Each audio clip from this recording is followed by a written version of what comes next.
Good afternoon, sports fans. PB&Z Sports Chaos coming at you. We do not have PB once again this week. MIA.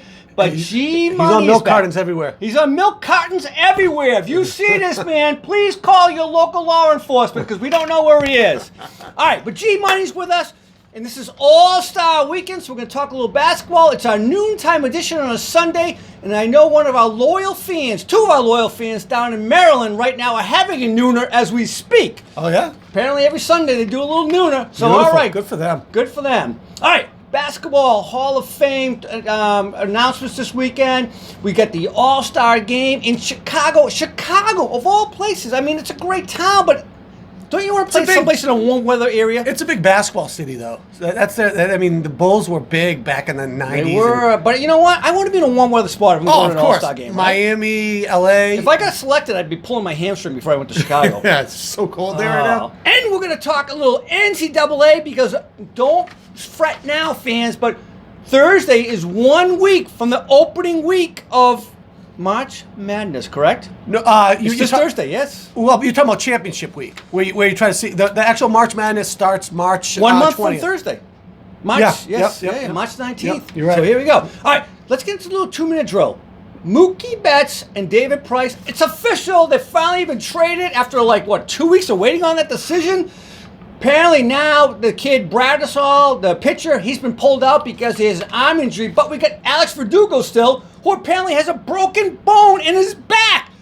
This trade gets worse by the minute, fans. I can't even understand It might be this. a historically bad trade. My God. I got to think, is Chaim Balloon, is he one and done? The new president of operations? Oh, I don't know how he withstands this. He can't, right? I don't know. Hey, but don't worry about it. If Verdugo cannot play, we signed Kevin Pillar, the Blue Jays outfielder. So that's it. We're a World Series favorite right now, right? Here we go.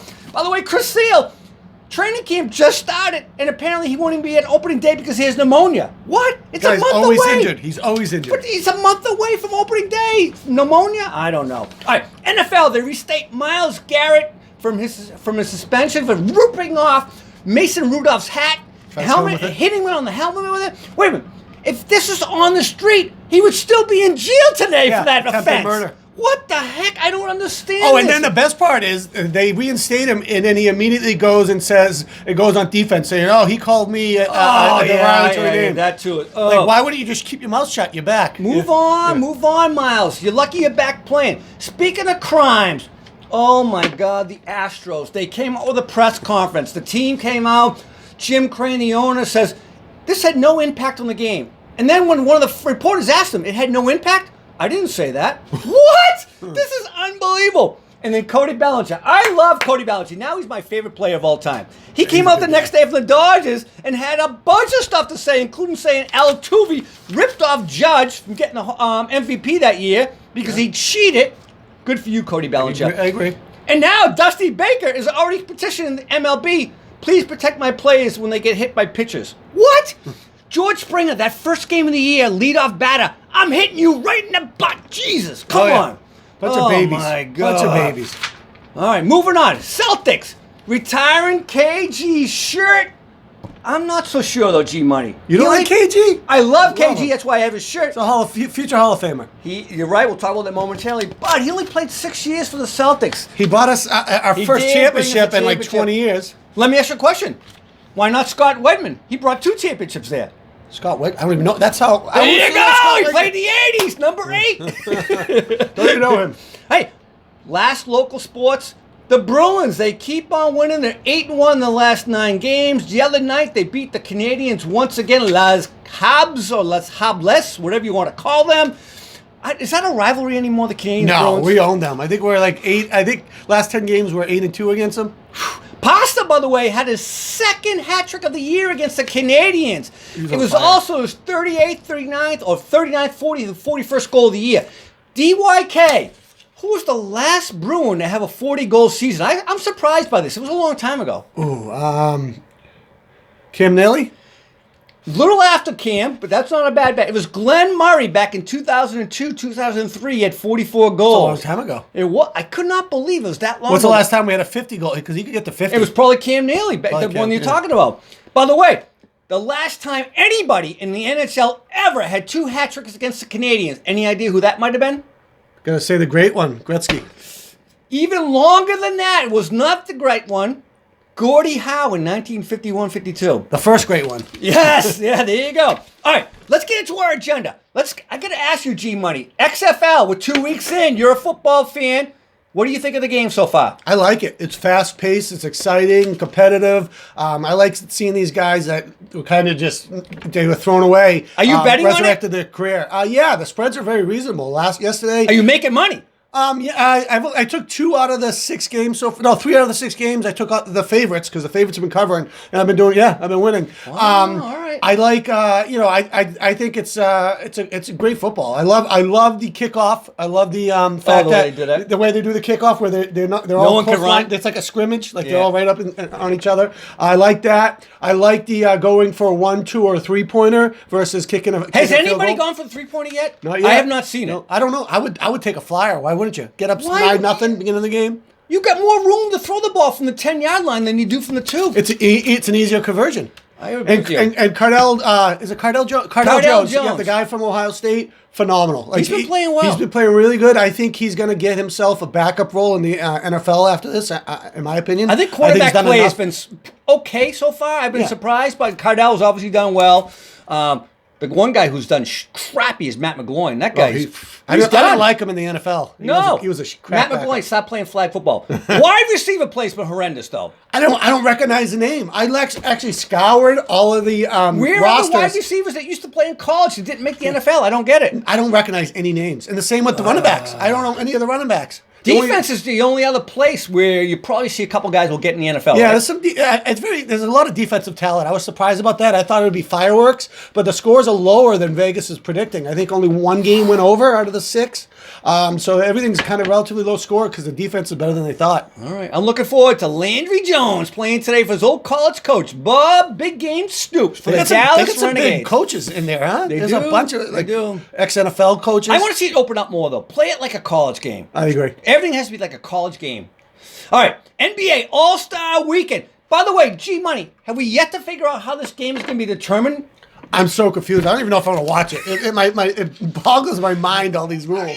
There's no clock in the fourth quarter. They're going to add the points up, and whoever's winning by 24, I guess. I don't know. This is crazy. It's odd. I mean, I might watch the beginning of it. But. All right, 3-point contest last night. Did you see that at all? I did. It was exciting. Oklahoma's Buddy Hield, right? Yeah. The last shot of the night to win the whole three-point contest. Yeah, it was intense. I mean, my pick was the guy from Dallas, Burdens, I believe. Yeah. I think he's Dallas, or no, he's Washington. Burdens. Okay. David Burdens. He was my pick, and I threw $25 and won $100 on him. He was 4-1. He was in the top 3, but he didn't win. What about the skills contest? Bam Adebayo. Who would have guessed? He's a big center. boy. A center. Where's the skills come? Where's the point guards? Where are the guards? This is the NBA these days. These centers, they're And I like Bam. They're so I like athletic. Him out of my Kentucky Wildcats. But come on, now the dunk contest. I thought it was pretty good. I didn't watch that. I did watch it, but the way it finished, apparently, the panel thought they should be tied. So they went to the scoreboard and they said after Derek Jones Jr., who won it all, go to 48, they were going to give a tie to Aaron Gordon. They had to add his score up to 48. 5 rocket scientists on the panel could not add up to 48. They gave him a 47, and he finished 1 point short because they can't add to 48. Wow. How do you not be able to take 5 people and add to 48? I don't get it. Unbelievable. All right, let's talk real quick before we get into the NCAA. We're going to talk March Madness. But first of all, Hall of Fame finalist. We already talked about KG. He's a finalist. He should be in. Tim Duncan, slam dunk, and of course Kobe, right? Yeah, those 3 hands down. Slam dunk. That might be one of the greatest Hall of Fame classes ever, don't you? Yeah, I mean, Tim Duncan's a top 10 player in my opinion. All right. Next half of the season, Celtics have the 4th best record in the league. Bucks have the number 1. Lakers are number 2. Raptors are up to number 3. Are they really? Yeah, after that 15-game winning streak. Where do you see this playing out for the Celtics? Yeah. Celtics will get the number 2 seed. They're not catching the Bucks. The Bucks are too far ahead. The Bucks are too talented. But they will catch the Raptors. They will catch the Raptors. They'll right. be the number 2 seed, and they're gonna have to pray to God that someone knocks off the Bucks because I don't see us beating the Bucks in the playoffs. The Bucks are too talented. We need help. I will say this. You know what? I'm with you. They have to get the 2 because right now Indianapolis is at 6. They can't. I think they'd be in a long shot to win against Indiana. Really? I think that'd be a tough. It'd be a tough matchup. Yeah, they might win, but it's a tough matchup. I agree. They'd have a better matchup if they got the 2 and they were playing the 7th seed, which right now I think is a bag of donuts or something like that. But horrible. So they'd have a much better chance. And then the other thing is 4 and 5 is the Heat and the 76ers, where one of those 2 teams I think match up better against the Bucks. So if one of those 2 teams can win and play the Bucks, we get the 2nd seed. We win that game. Now we have a much better shot if the Bucks can get eliminated if we have to play Miami or Philadelphia. And there's a good chance Philly or Miami could beat the Bucks because Philly and Miami are the best 2 home teams in NBA. They are right now. So it's going to be very hard for the Bucks to win more than 1 game on either of those home courts. So I think if Miami or Philly was to steal at least 1 in Milwaukee, they can win that series. All right, are the Lakers and Clippers, are they a slam dunk in your mind? Yeah, they're in the Western Conference Finals. I mean, there's not. I don't see anybody else has a shot right now. I think athletic teams, as the Celtics proved when they beat both the Lakers and they beat the Clippers the other night, remember? It was a hell of a game. Double overtime, made it the best game of the year so far. It was a good and game. Tatum showed he could play defense. He shut down Kawhi. Did he have 30 points too? He 39 points. He shut Kawhi down in the second half in overtime. I think athletic teams can match up with those guys and beat them. So I would say Utah and Denver, who are very athletic teams, have a real good shot. Yeah, Utah is really talented. I mean, they haven't really put it all together yet this year. They've win like 5 in a row, lose 4 in a row. I mean, so they're back and forth. But I mean, LeBron and Anthony Davis are the best 2s in the game. I agree, but at the end of the day, can an athletic team beat them? Well, I think the Clippers, top of the roster, the bottom roster, is more talented than the Lakers. I think the Clippers would beat the Lakers if they matched up. But if there was someone that upset either the Lakers or the Clippers, I agree it's either Utah or Denver. They're both deep teams, athletic, fast. They get a lot of talent. All right, let's move on to NCAA. As we said, March Madness is 1 month away from this. Actually, Tuesday when they have the play-in games on St. Patrick's Day of all things, right? Oh, God, this is going to be fun. It's going to be a good time. Hey, little DYK. Sabrina Ionesco from Oregon. She's a tough little player. She has done something incredible. She's become the 2nd all-time player to have what? No idea. 2,000 points, 1,000 assists in her career. For any female? Or male. Or the 2nd play ever. Wow. And, by the way, she could become the first ever to do triple-double for her career. 2,000 points, 1,000 assists, and 1,000 rebounds. She's 23 rebounds away. Good for her. Jeez. All right. March Madness, as we just said, coming along. We're going to talk about bracketology. Here we go. Joey Brackage, right? What's his name is Joe Lunardi, right? Yep. He's got 11 teams from the Big Ten getting in. He's got 6 teams from the Big East and 6 teams from the Pac-12. Not 6 teams from the ACC, not 6 teams from the SEC. Well, I find it funny. The ACC is having a down year. They're not looking that good this year. They got 3 teams in the top 10. Well, I mean, I'm depth-wise, they're strong at the very top, just like the SEC is strong at the top, weak at the bottom.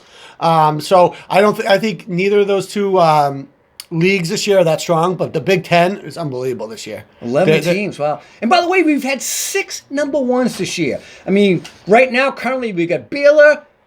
We had Gonzaga before, who hasn't lost, but yet they got knocked down to number 2. They haven't played anybody. Duke was a number 1 at one point in time. Kentucky was a number 1 at one point in time. Michigan State started the year number 1. Michigan State, who's not even ranked anymore, but you think they're a sleeper team to watch out for. Yeah. And then Louisville, who's now lost 2 straight games, right? They're number 5 in the country. But they're unbelievably talented. Oh, man. All right. So, the top 16 are Baylor, Gonzaga, Kansas, San Diego, who's 25-0. Louisville, we just said, lost 2 games in a row. Dayton, who's on a 14-game winning streak. You're going to talk about them momentarily. Duke, Florida State, Maryland, who beat Michigan State yesterday. Seton Hall lost. Auburn, who you said was a bunch of pancakes, they lost again. But they are 22-3, G-Money. They're unbelievably Jekyll and Hyde. At home, they play lights out. They don't lose. But on the road, they're very wish-washy Oh, at man. best. Then you got Kentucky, and then another team you like a lot out of the Big Ten, Penn State. Yeah, they're a really good team. They got a senior guard. I think his name's Lamar Stevens, and he's unbelievably talented. And their whole team's pretty much seniors, so they're going to go far. West Virginia, they lost yesterday to Kansas, but Kansas is number 3. Villanova, a little down year for them, Yeah, but they're still competitive. Jay Wright has their team playing. Colorado is another team you like a lot. We're going to talk about them momentarily. And then the team I like, they're outside of the top 16, but I think they'll be moving in after the losses this week in the top 15, Oregon. So, G-Money, who do you like right now as your... Give me some teams that you think are really hot that we should be looking for. Sure. I think that Dayton is going to continue. Obviously they're not under the radar anymore, but they're going to continue to be on fire. Dayton is the best big man in the country, don't you think? Obi? Oh, yeah. Obi Topin, right? He's a beast. He's a big unbelievable. guy. They're unbelievable. Arizona State's on a tear. I think they won 6 in a row. They're gonna make some noise in the tournament. Houston, they're unbelievably talented. They've been doing well. I think they lost by 1 yesterday. Okay. But I mean they're a strong team. And then I like Michigan. Now that they're finally healthy, they got Michigan. Yeah, The Wolverines. they can shoot lights out. They can play D. I mean they're a strong team. All right. I love Colorado. Their defense is You do like Colorado, top 10 defense in college. They're a really good all team. right. I And then wasn't sure about it. LSU. Okay. LSU's an unbelievably talented They team. lost yesterday to number 25. They did lose yesterday, but they have some talent. Yeah, they're very talented. I got Warford, I believe he is, and then they got a really good guard. So By the way, the next year they're getting Shaq's son. I saw that He's transferring from UCLA. All right, so let me ask you a question, G Money. What about sleepers? You have any sleepers? Penn State's kind of a sleeper. They're in the top. I would but- agree because they're not known as a basketball school. No, You're right. Yeah, I like Furman. I think they're a potential mid-major that'll do well. I'm with you. I got Furman as one of my Yeah, sleepers. Furman's good. I like what's that other one? Stephen Austin always makes some Stephen noise. A. Austin. Yeah. Stephen F. Austin. I'm sorry. F. Austin. Stephen A. is a coach. Vermont's a great team, but the problem with Vermont is, as it's slated by Joe Lenardi, he has them playing Auburn round 1, and that's gonna be a tough out. So I don't see But you say Auburn's a paper champ, so maybe They are. Vermont I mean, can it upset could them, happen. right? It's Yeah, inconceivable. All right. Hey, what do you think of Northern Iowa? I happen to like them as a sleeper. Yeah, they're a great team. Belmont, another one. Belmont's playing. I think they lost 3 games, playing lights out. The other ones I like is St. Mary's. See, I don't know. I don't like that division. I mean, the only team they play. That's that's where half decent- Gonzaga's playing, That's though. the only team they play that's good is Gonzaga. Oh, BYU's in that. They're having a good season too. But BYU's Yeah. another one. And then how about New Mexico State? They're quietly having a very, very good They year. are, but they don't play in the anyone. Big So it's South or whatever it's it so is. tough to predict those smaller conferences because they All don't right. play anybody. It's not competitive for the most part. Give me your Elite 8. Elite 8, yep. And this is based on Joe Lenardi's February 14th Bracketology. What bracketology? Tell me All right. who's going to play who. So this is based on that. So if that changes, obviously these could change a little bit because some of these will play each other earlier. But I got Baylor playing LSU. I got Kansas playing Dayton. I have Penn State playing Houston. And I have Michigan State playing Louisville, which would be a hell of a game. Wow. Those are You my got 8. Michigan State making it, huh? I do. And Houston. Wow. And I even did my Final Four. Let me throw that out there real quick. Might as well. I mean, it's early. but Hang on, let me give you my Okay. 8. I don't Yep. have the games, but I think the 8 teams that could get there if the matchups go right and the slottings go right. I think Baylor gets there. Yep. I happen to like Gonzaga. I think they get there. I'm with you. Dayton has a great team. I think they have a lot of stuff that says they should be in the Elite 8, if not the Final 4. I think Duke, and believe it or not, I like Florida State. From 1 to 9, they're a tough team, so I think they're there. And somebody from the Big Ten has to at least get to the Elite 8. I don't think it's Michigan State, although I think they have an outside shot. I think it's Maryland. I think Maryland does run it. And then I get Oregon also getting into the Elite 8. And my sleeper, Northern Iowa. Yeah, that's a good sleeper. I mean, that conceivably, if all the mid majors, they're one of the better ones. All right. What do you got for Final 4? Yeah, I got, and this is based still on Joe Lenardi. Here you go. Final 4, according to G Money. Early Yeah. bets. Baylor, Dayton, Baylor, Dayton, Penn State, Louisville. Louisville, huh? I Even really- though they've lost 2 straight. They have one of the best players in the nation in Jordan Norara. All right. And they got a young freshman that's starting to make some noise. I think they'll be good come tournament time. All right. I am not ready to pick my Final 4, but G Money, that's a pretty good pick. I like it. I'm a little bit Couple not sleepers. So, yeah, Louisville definitely. Penn State, Could be. I like that Yeah, one. good All team. right. Yeah, I like your top two for sure. All right, fans. You heard it. Put some money down. Make some money. G-Money and I are going to enjoy the rest of the day. We're going to have a little Red Bull. We got some vodka. We got some Bud Lights for the Daytona 500, which starts in about an hour. Have a great day. Thank you very much for following us. Thank you for having me.